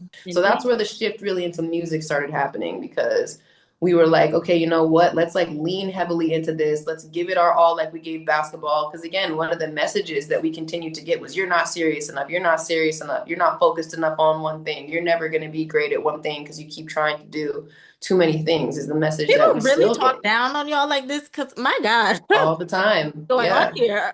Yes, girl. This is our reality. I just want to say, in respect for what you're saying, Bill, we never pigeonholed ourselves, and we had the capacity to focus on more than one thing. I'm sorry, other people might not have that ability, but we were capable of focusing on being able to focus capable now on more than just one thing. And in the words of Cardi B, we ain't want to choose. We ain't want to choose. We ain't want to choose. And we honestly didn't have to choose. They were trying to make us choose. And so we were like, well, okay, we're going to choose ourselves, and we're going to go for this music thing. We're going to give it our 100%. We're going to figure it out. And we did really quick. And we achieved the things that we ultimately wanted to achieve. Yeah. And then we realized, again, this was just basically when we got signed to Universal Music Group and Republic Records. Yep. So we were out there, we were hustling, we were connecting with the people that we needed to connect with. We were putting ourselves in the studio, managing like ultimately our own deals, getting consulted randomly here and there from some of the people we were working with, but ultimately running it up ourselves, like not having anybody in the middleman space at all. Even all the meetings that we were booking, like we were doing everything in-house, like everything. Like when are you ladies independent now, or? Yep. Okay. So we ended up leaving the Universal deal because, like I have kind of mentioned before, like we just realized why it was called the Devil's Playground. And we also realized what we were getting like pigeonholed into, and like that it would just kind of be this inevitable thing with who we were signed to and what was going on. And, a lot of the predators came out, you know what I'm saying? And we weren't ready for that. I'm not going to lie to you. We weren't ready for that. And I definitely can say that I did not respond well to that. No, I did not. Like when I ultimately ended up in the situation that we ended up in, which was on some like, honestly, girl, some gangster shit. Some really gangsta and also really, again, just like foul stuff. Yeah. That I was like, especially because I really had so much trust in the people that I was around at that time when we had signed. So again, it was pretty much just like another one of those, damn, like, am I the common denominator here? Like, how did I end up in another messed up situation? Like, it felt like, 1 minute it felt like, we finally made it. And then we realized we were in another kind of worser situation than what was with the NCAA. Only these people would really like put hands on you, do some other shit. Out. Like it was some other stuff, right? And the NCAA was more corporate. So you didn't have things like that going on, in Hollywood, and when you're meddling in the spaces of like hip hop in the streets and like all these different stuff, like stuff is different. And we're ultimately like city country girls, which means we're suburban. Yeah. So it's like we really weren't like accustomed to that. But I'm gonna tell you what, I was really grateful to know that I got as certified as I did and what I did end up handling. And ultimately I was like, you know what? Shoot, I can't, I'm not gonna encourage or participate in this stuff. But Uh-huh. what I do know is I'm a beast. And at the Period. very least, I'm a prayer gangster. Amen. Because man, the prayers have been Amen. coming so Yeah. hard. I'm a prayer gangster. Yes. Okay. And it just again it showed me just what I was really truly capable of, even in those kind of crossfires of having to really fight some battles that were like, oh man, beyond what I ever thought I was gonna have to fight. And even in those moments, yeah, a lot of those things we had to do ourselves, like even lawyers, whatever, like even those types of people will be the same people robbing you, playing you, like doing the most. So it's like, shoot, like I said, we realized, you know what, we're really gonna probably be the only ones that have each other's backs, bruh. Yeah. So let's just keep on doing what we can to keep fighting this good fight, hopefully Mhm. attracting all the right people and like minds to our space and winning this war. You know, we may not have won every battle. We might not be perfect, but we're still here, we're still fighting, and there's still an opportunity to win the war. So let's go. Amen. Amen. I love that. Love that Amen. mindset. Yes. Yes, ma'am. And I've been in the entertainment music industry for some time. Not obviously as the artist, but behind the scenes. And I do hear, a lot goes into the artist aspect, certain deals, like you said, the devil's playground. God has blessed me enough to where I feel like there are certain people, everybody's not your friend. Everybody's not here to help you at all, but there are certain people, select people who, look to God, tell me, hey, watch out, but I do hear a lot about the devil's playground. So truly, God bless you in all that you have encountered. Truly, truly. Amen. We still Amen. here. We Yeah. still here. Thank you, Lord Jesus. Still Thank here, you, still Holy Amen. ourselves. Spirit. You know, Yeah. shout out. We all made it here, y'all. We on the Yes, other we side We're of did. here. We're 2020. here at Let's the end of the day, go. but we still got, someone You told me know, they we were still like, tracking. We going. yes, see you at the top, ladies. See you at the top. That's it. Okay. We know we here. We right here already. Yeah. That's your part. I like that. But We right here. doubling back to the like the halftime. Like personally watched the performance at you guys' alumni college, and I was blown away. Like your vocals. Oh my God. I said, minute. Wait a minute, what is going on here? So, how did y'all find y'all's voice? Like, because I know coming up, you guys focused on basketball and you guys traveled a lot for basketball. So I'm like, when I heard you guys, I'm like, so when did they find the time to find that voice? So, yeah, how'd you guys find your voice? Me? Okay. Oh man. Honestly, like the song and music has been something that has been planted in our heart. It is such a divine thing Hmm. because even growing up as little girls, like Dylan, there's this specific memory that Dylan was creating this record. We were in kindergarten Wow. and we're out on the playground. We Hmm. were very, very intellectual kindergartners. We Very had been talking intellectual. to each other for like most of our life. We still have our own language. Yes. Okay. So we were talking before like anybody our age was talking. Yes. Okay. So that's Okay. And why before anyone else can that's when understand we us, started finding our Uh-huh. voice. we can understand us. Love that. Yes. So there was this record. Dylan came up to me. We're in the playground playing at recess. I remember. She comes up It to was me a and sunny she goes, day. "Code." She's like, "I just made a record." I was And I so was like, proud. "What?" I was like, "What is it? Tell me." She's like, "It's a remix to Twinkle Twinkle Little Star." And Okay. we sang it on one of our slam interviews. And I even like at that time when she created this record on her own completely, I was so blown away and I was It so just came inspired. to me. Like it just came to me. What? Like I can't. I'm still blown away. Like I'm just like, no, It's that like just they don't say, happen. you know, the prophet's prophet, you Hmm. know, like I believe that both of us just have like again we're on a frequency where we're tuned into the divine. Okay. And so the divine literally uses us as vessels. And through our own stories, we're able to see and again connect dots and patterns Mm-hmm. to the lives around us, to the lives before us, and to the lives that presently exist with us in that spirit. And Mm-hmm. so when I was a child, I was always still very open to those things. And same with Dakota. And I think was I the first one to make a song? Mhm. Yeah. So I was actually the first one to make a song, to ever write a record before. But Okay. Dakota, I would say, is the one who really like found her singing voice before I did. Mm. Like for me, I was like in a space where I was trying to sing. Like I did my best. But when I tell you, girl, Mm-hmm. the pipes I got on me now, Mm-hmm. honestly, came from my hardship. I'm not gonna lie. I've never been professionally trained. Okay. I've never like had any like, you know, vocal coaches. The Mm-hmm. most that I had was people just help with like songwriting or like how to execute a record when I was recording, but like nobody ever like vocally coached me or anything. They weren't even trying to teach me to be a singer. They were trying to teach me to be a trap star or a trap queen. Mhm. So respectfully to all the trap queens. That's Yeah. just not me. Like I said, it's Urbanite.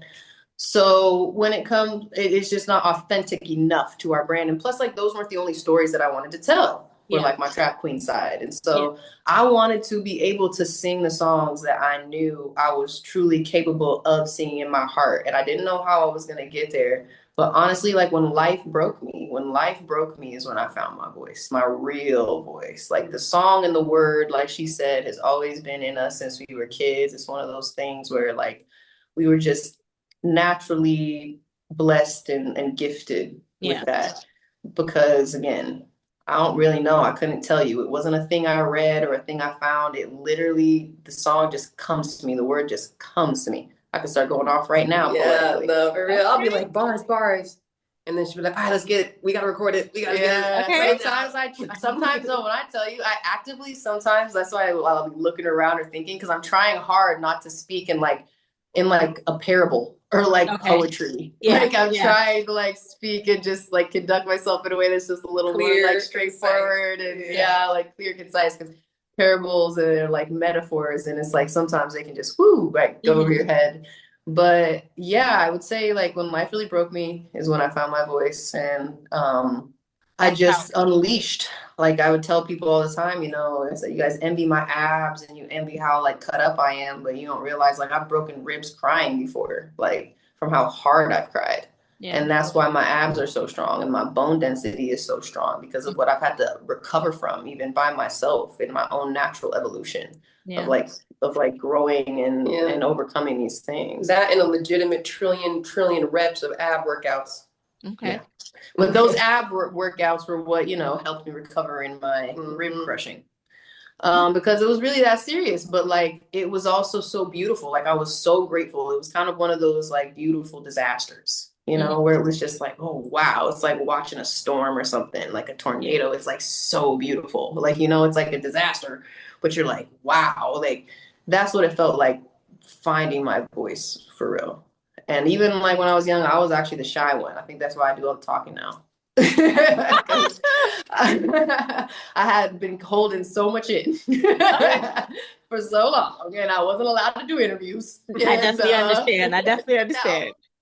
Yeah, so now here we are, just but yeah, it's been great. Twinkle Twinkle Little Star, that was a hit. We're probably gonna have to like remake that because yeah, I still can't believe that came from my kindergarten self. Like I'll be so surprised. Like I'll be like, wow, like God knew you were a star back then. Okay. yeah, like he was doing Literally. some things, and that's why he said, "Twinkle, twinkle, little star." That part.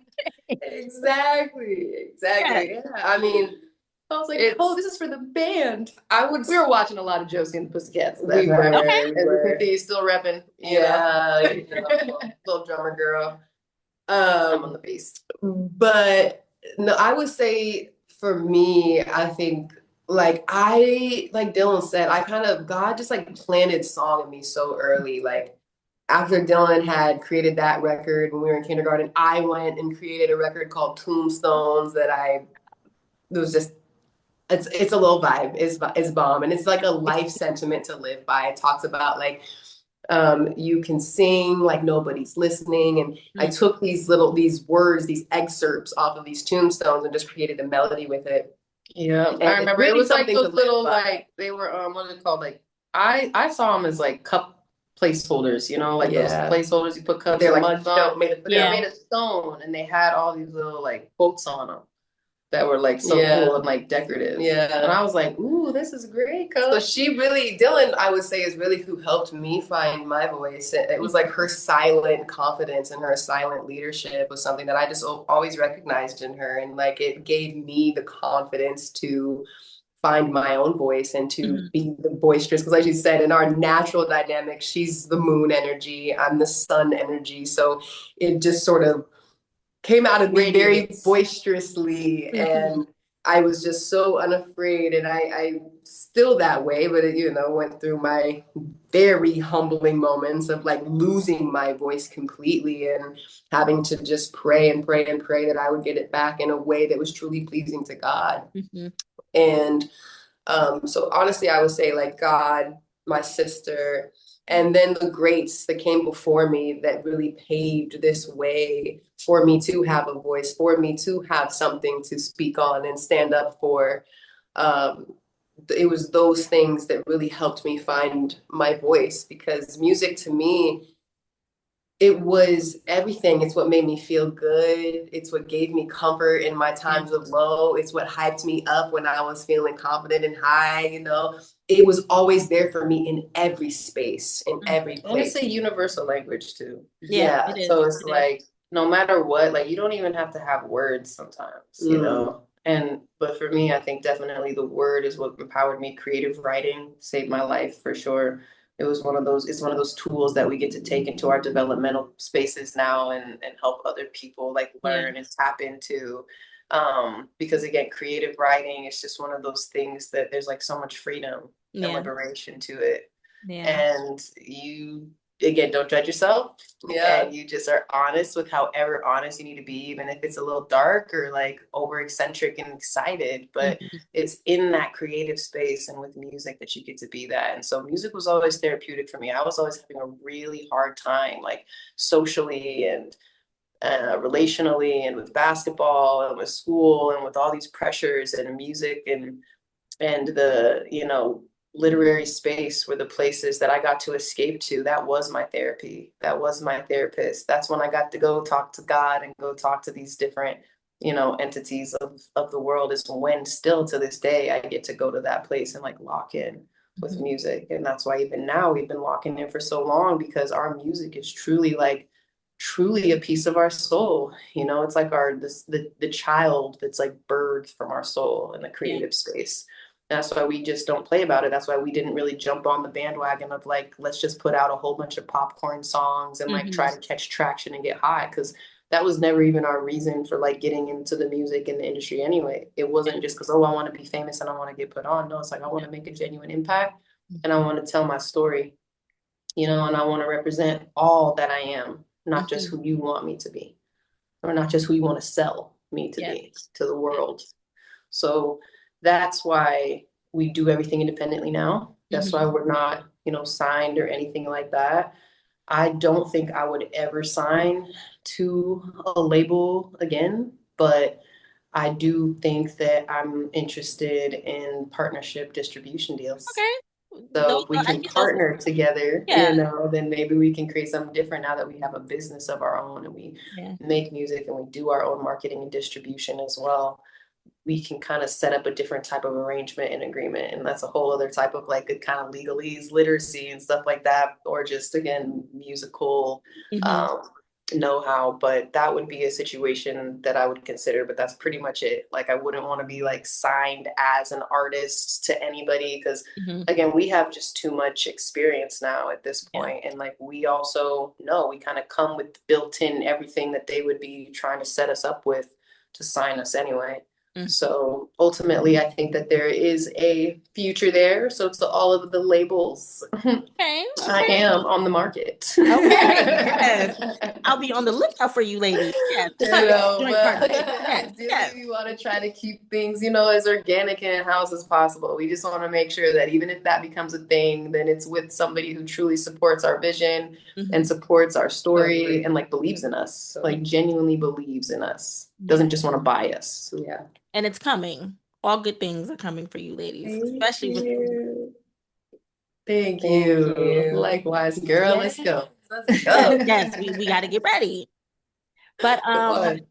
last question regarding music. Dylan, you just previewed a remix to Sailor's Cut Up called Cover Me. I said yes. Come Yes. on, Turn cover on. me. Cover Yes. me up and down. Yes. So, ladies, are we gonna like drop a project anytime soon? More singles coming? What's going on?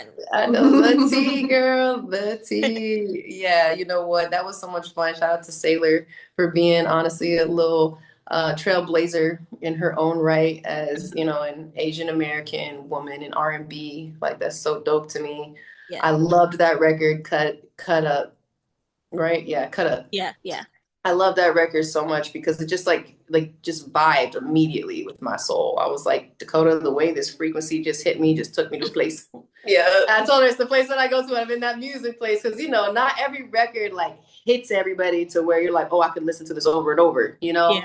Like it hit me in a certain way that I was like, I could listen to this over and over. And it took me to Cover Me. Like it literally took me to a whole other song. Like it took me to this space. And I love art that inspires me in that way because it means that it's got some juice in it. So again, shout out to Sailor for you know, contributing her art to the world so that I could create that cover. Definitely gonna have to like cut up for real and like put it on a Indeed. track because everybody Yes. was asking. Yes. So I'm Yes. like, We're all waiting. right. Yes. Y'all waited, y'all great, you got it. For sure. So she helped me with it as well. She helped me Oh, with the writing and love with singing that. on it. And Bring a I'm little happy. ad lib in All right now. there. Yes. Harmony.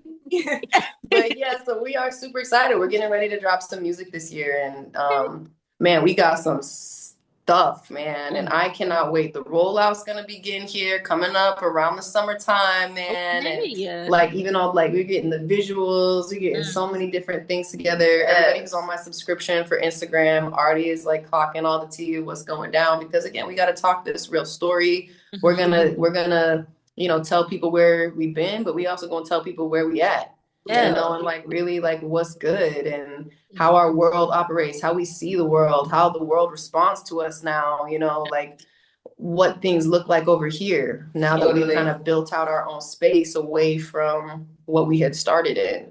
Yeah. And we can't wait. We can't wait to inspire. We can't wait to change lives, honestly, because I I'm believe excited. that our art is powerful enough to change lives. For sure, for sure. It's been dope even getting feedback. It can get so easy to like harp on the negative stuff because it hurts you so deeply. But truly, we've had such incredible people in our lives who have supported our journey and who really have rooted for us and want to see us win. And those people mean so much. And there was a woman who was mentioning to me how she listened to like sometimes I forget we even have a SoundCloud because like I just don't tap in with it like I probably should. And so when people tell me that that music has like changed their lives and brings them back to a place and like really meant something to them, and to see all the people that were truly like waiting for this music from us was like incredible. And honestly, it like broke my heart a little bit for them because I was just like, ooh, dang, like I didn't realize how much I was bringing like trust issues into your life. Yeah. Because I didn't realize how much this really meant to them. Like genuinely, I thought people didn't give a damn because a lot of times people weren't really like super, I don't know, encouraging of like the music, you know? So it wasn't like we were always getting this feedback that was just like, again, even positive in that space. Yeah. So it just started feeling very like thankless and like, okay, well, I guess I don't really need to make music for y'all. Like I'm actually satisfied just making it for myself. Yeah. It was like the people who did have the positive experience weren't speaking up about it. So we didn't know they existed, right? Yeah. But the people who just had everything negative to say were always speaking up. It's always about the it. negative ones. Right? Yeah, so like they always got the most comments. So we were so blindsided for a little while about it. We were just like, oh wow, like people actually like our stuff. And even though we have like, you know, like a whole bunch of plays, like crazy plays on SoundCloud and whatever, because I didn't think anybody was really listening. So to find out you have like over 500,000 plays and this and that and all this stuff, I'm like, oh, I'm practically platinum, baby. You know, like you just you just start to come into a new perspective of it all. So I'm also really excited to be able to like deliver for the people because they really do mean so much to me. And I'm finally in a place now, again, emotionally, mentally, economically, and just kind of in the stability of our world and where we're at to finally be able to deliver on those things. Absolutely. And I want to say, it makes me so excited to be in this space today. Like she was saying, the music we have today is it's so good. I get so tempted sometimes. I just want to like drop I just want to stuff. just start singing it right now. Why not? The people are waiting. You know, it's like we really go to real places. You know, it's but also so much vibey places. It's so much more in every space because we've lived this real life. So we're connecting with people in a way that just music isn't doing right now.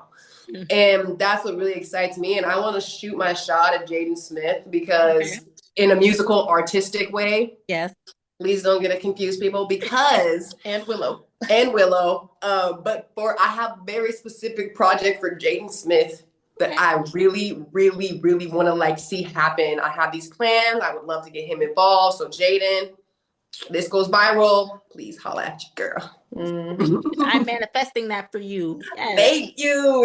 Yes. Please. I can see the vibe. I can see the mess. It's such a vibe. His creative. Yeah, his creative mind is out of there. Yeah. Girl, I'm personally, since we're shooting shots here. Yeah, shoot a shot. I'm shooting my shot at Rihanna. Ooh, sister try. Love Rihanna. When is the last time she went to the studio? When is the last time? You know? Girl, look, all I'm saying is, you know, she's been kind of teasing us, flirting with the idea of the music stuff for a while now. Okay. And I feel like she's just been waiting for me and to come. Yes. I feel like we just need to come in and just inspire that creative. And honestly, I got some records for you, girl. Because, you know, like as a writer, what's so dope being a writer, not just an artist, is that like you are a storyteller. Yeah. So like there are some stories that are not my story to tell. Yeah. You know what I'm saying? Like it's fun to sing, it's incredible to create, but it's actually not my story to tell and then like sell people on. So when it comes to creating like for other people, like I want to write for people who have inspired me, who I want them to see how I see them through my eyes. You know what I'm saying? Because I know I will empower the heck out of you. Yes. Oh yeah, I will empower the hell out of you. Yeah, and so even her, all the great women today, like another one who I'm really like, I just am so in love with is Cardi. Okay, because I can see that. I can see that for you. Yeah, man, I love Cardi so much because I just think like her, and again, even Ree, all these amazing women out here in music.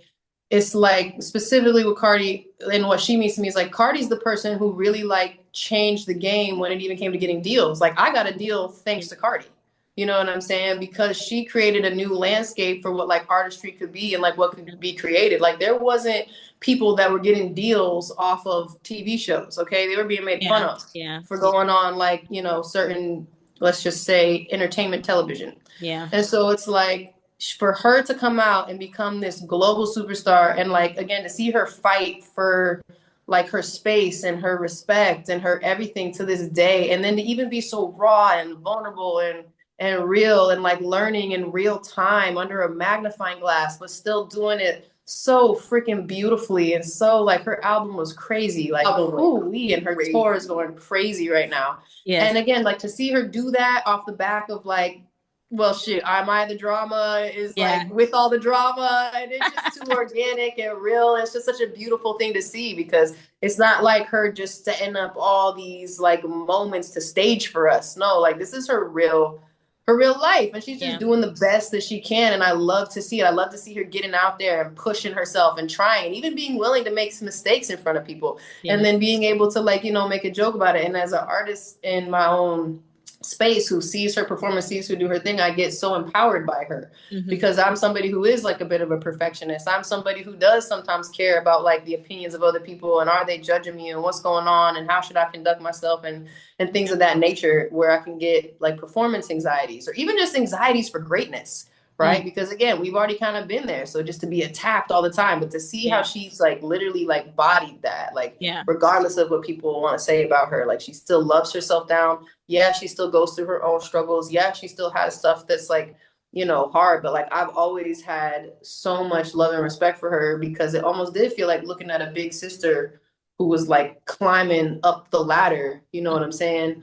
And she's not even that much older than me. You know what I'm saying? So again, to see somebody in such close like proximity to me do all these incredible things, overcome these things, have this beautiful family, figure it out. Like I send her these messages because we follow each other. So I'll just send her prayers. You know what I'm saying? And she's so dope because she'll get back to me. You know, like, and she'll really like connect. I just haven't had the confidence to really like shoot my shot at her because I'm like, I say go for it. I don't Why want to not? like be another person. So like this is how it's getting shot. That's in her DMs, like, so I got some records for you. You know, like if it happens, it happens. I'm not trying to like bombard her or anything like that on tour, but I do have the intentions. And as I keep building stuff out, we're gonna see how God and the universe connect our dots or align us to hopefully do some great stuff. Because we would love to come turn out that tour too. You ladies already put it out there, so it's coming. It's coming. It's coming. It's coming. Out there. Now we're receiving. Receiving. Yes, now we're in mysterious ways. Yes. Shoot. So yes, I love this, ladies. You guys are truly amazing. Like, and I see success, I see happiness, joy all over you guys. I see it down the line for you. Like, I'm excited for what 2026 has for you guys. Like, thank I know you it's so gonna be very much. We're so grateful to connect. Definitely don't be a stranger. Yeah, And we really love being here. It's been such an amazing interview and time. And thank you for creating this safe space for us to come here and share our story. Of course. My last question before you guys go, since this is the culture seat, how do you ladies feel you have shaped and impacted the culture? Ooh, for the better. I've shaped it for the better. You know, I think how I've shaped and impacted the culture is ultimately just being the example of what I want to see in the world times two. Yeah. And I think staying true to myself and my heart. And I think how we've impacted the culture is just ultimately just with that, is by never betraying our heart. And now we get to see a culture of people live in, you know, the dreams that were once just shared by us. Mm-hmm. Oh, that was nice. That was nice. That was good. Yeah, that was so good. I think one of the things that I feel Dylan and I, well, some of the things that I think Dylan and I really are that has shaped this culture is our fierceness, our fearlessness, and being truly indomitable. That's what I believe we brought to the culture is really, and vulnerability. Yeah. Like, and like it's okay truly to be vulnerable. It is. And I wish more people thought that way. Yes, it is. Yeah, for sure. And I just think, you know, seeing two women who like aren't afraid to be themselves and to fight for what they believe in, like seeing that in real time go down, just inspires so many others to want to do the same for whatever that looks like in their life. We definitely shaped the culture to, like dream bigger for sure, and to know that they can honestly be anything they want to be in the world. So I feel like we've trailblazed a space that's created more capacity for the multi-hyphenate professional. Yeah. And that's the way to end it. Thank you, ladies. Thank you, ladies. Yes.